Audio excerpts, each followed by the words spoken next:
Hello everyone, ভিডিওটো যোৱাকালিৰে হয় দেই আমি যোৱাকালি এফালে ফুৰিবলৈ গৈছিলোঁ যোৱাকালি পিছবেলা আমি অলপ শ্বপিং কৰিব আছিল আৰু ফুৰিবলৈ গৈছিলোঁ এই গেলা গৰমতো ওলাই গৈছোঁ উপায় নাই কিছুমান কাম আছিল কাৰণে গৈছিলোঁ আৰু ভিডিওটো শেষলৈকে চাব দেই গলৈ গৈছিলোঁ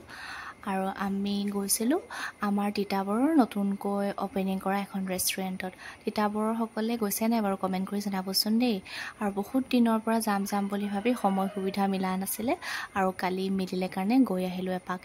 গৰম যদিও এনেকৈ মুকলি আকাশৰ তলত পিছবেলা সময়টো কটালো আমি আৰু ইয়া গধূলি সময় হৈ গ'ল আমি বহি আছো অৰ্ডাৰ দিছো আৰু অহা নাই সেইকাৰণে আমি ওয়েট কৰি আছো দেই অলপ তাৰ পাছত ইফালে আমাৰ খানা আহিছে আৰু আপোনালোকক দেখুৱাইছো দে ভিউটো